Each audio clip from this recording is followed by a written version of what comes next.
कल TCS market में अपने क्वार्टर 4 के रिजल्ट को अनाउंस करने वाला है, लेकिन अगर आप आज के मार्केट क्लोजिंग पर टीसीएस के शेयर्स को ऑब्जर्व करेंगे तो यहाँ पर बहुत ही ज्यादा गिरावट देखने को मिली है। अब जैसे कि आप टीसीएस के ग्राफ में देख सकते हैं, यहाँ पर एक दिन में कंपनी के शेयर्स 1% से ज्यादा गिर चुके हैं। वहीं पर अगर मैं एक महीने की बात करूँ तो जैसे कि आप यहाँ पर ग्राफ में देख सकते हैं कि एक महीने में भी इस कंपनी के शेयर्स में बहुत ही भारी गिरावट देखने को मिली है। सिमिलरली अगर आप आईटीसी के शेयर्स को एक साल के टाइम पीरियड में देखेंगे तब यहाँ पर भी आपको डाउनफॉल ही दिखाई देगा। और यहाँ पर बात सिर्फ आईटीसी की नहीं है, अगर आप आईटी सेक्टर की और भी कंपनीज के शेयर्स को उठाकर देखेंगे तब इन सारी कंपनीज के शेयर्स में भी आपको भारी गिरावट देखने को मिलेगी। और अगर आप लोगों ने आईटी सेक्टर के शेयर्स में इन्वेस्टमेंट किया है तो पिछले एक साल में इन कंपनीज के शेयर से आप लोगों ने ज्यादा कुछ नहीं कमाया होगा। कल टीसीएस के क्वार्टर 4 के रिजल्ट आने वाले हैं और कंपनी के शेयर्स के प्राइस भी लगातार गिरते ही जा रही हैं। अब जिन लोगों ने भी टीसीएस के शेयर्स में इन्वेस्टमेंट किया है उनको लगता है कि टीसीएस के शेयर्स में इतनी भारी गिरावट क्यों आ रही है, इसके पीछे का रीजन क्या है। और यहाँ पर सबसे बड़ा सवाल तो ये उठता है कि करंटली क्या आपको टीसीएस के शेयर्स में इन्वेस्टमेंट करना चाहिए। हर एक चीज के बारे में बताने वाला हूँ आज की इस वीडियो में। तो एज यूजुअल हमारा आज का वीडियो भी इंपॉर्टेंट और इंटरेस्टिंग होने वाला है। तो आज के इस वीडियो को शुरू करने से पहले अगर आप लोग इस चैनल पर नए हो और आपने अभी तक इस चैनल को सब्सक्राइब नहीं किया है तो क्या कर रहे हो यार, इस चैनल को सब्सक्राइब करो।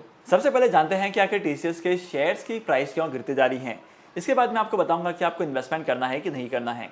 अगर आप लोग मार्केट में आईटी सेक्टर की परफॉर्मेंस को देखेंगे तो आईटी सेक्टर की परफॉर्मेंस में बहुत ही ज्यादा गिरावट देखने को मिली है, क्योंकि पिछले एक साल से आईटी सेक्टर की कंपनीज में बहुत ही ज्यादा सेलिंग प्रेशर दिखाई दे रहा है। जितने भी एफआईएस ने आईटी सेक्टर की कंपनीज के शेयर्स में इन्वेस्टमेंट किया था वो लोग अपने शेयर्स को बेचकर अपने स्टेक को विड्रॉ कर रहे हैं। इसके पीछे का रीजन है यूएस मार्केट में बढ़ता हुआ इन्फ्लेशन। अगर आप लोग पास डेटा को उठाकर देखेंगे तो इंडिया के कंपैरिजन में यूएस के मार्केट में इन्फ्लेशन काफी तेजी से बढ़ते जा रहा था। और जब भी इन्फ्लेशन बढ़ती है तो किसी भी कंट्री की गवर्नमेंट उस कंट्री के इंटरेस्ट रेट को इंक्रीज करती है। तो इंटरेस्ट रेट के इंक्रीज करने की वजह से यूएस के मार्केट में से बहुत सारे ऑप्शंस अवेलेबल हो गए थे जहां पर रिस्क फ्री इन्वेस्टमेंट किया जा सकता था। तो इसके बाद होना क्या था, जितने लोगों ने भी आईटी सेक्टर के शेयर्स में इन्वेस्टमेंट किया था उन्होंने अपने स्टेक को विड्रॉ कर लिया, क्योंकि जब भी इकोनॉमी में डाउनफॉल आता है तो उसका सबसे मेजर इंपैक्ट आईटी सेक्टर की कंपनीज पर ही पड़ता है। और वहीं पर अगर आप करंटली इंडिया के स्टॉक मार्केट में देखेंगे तो आईटी सेक्टर के शेयर्स में इन्वेस्टमेंट करने वाले बहुत ही कम है, क्योंकि लोगों को लगता है कि आईटी सेक्टर के शेयर्स में इन्वेस्टमेंट करने का सही टाइम नहीं है। जब इन कंपनीज के शेयर्स की प्राइस ग्रो करेगी तब यहाँ पर इन्वेस्टमेंट करेंगे। अब सेकंड इंपॉर्टेंट रीजन ये है कि टीसीएस के क्वार्टर 4 के रिजल्ट में ज्यादा प्रॉफिटेबिलिटी को एक्सपेक्ट नहीं किया जा रहा है। मतलब स्टॉक मार्केट के बहुत सारे इन्वेस्टर्स और स्टॉक मार्केट के बहुत सारे एनालिस्ट का कहना है कि टीसीएस के शेयर्स में जो रिजल्ट है वो ओके ही दिखाई देगा। यहाँ पर आपको ज्यादा प्रॉफिटेबिलिटी एक्सपेक्ट नहीं करनी चाहिए, क्योंकि पिछले एक साल में मार्केट में आईटी सेक्टर की परफॉर्मेंस काफी ज्यादा खराब रही है। मार्केट में ऐसी बहुत सारी नेगेटिविटी थी जिसकी वजह से आईटी सेक्टर के शेयर्स पर बहुत ही ज्यादा इंपैक्ट पड़ा था। आईटी सेक्टर की कंपनीज के रेवेन्यूज कम होते जा रहे थे और रेवेन्यूज कम होने की वजह से यहाँ पर उनके प्रॉफिट्स और इन कंपनीज के शेयर्स पर बहुत ज्यादा असर पड़ रहा था।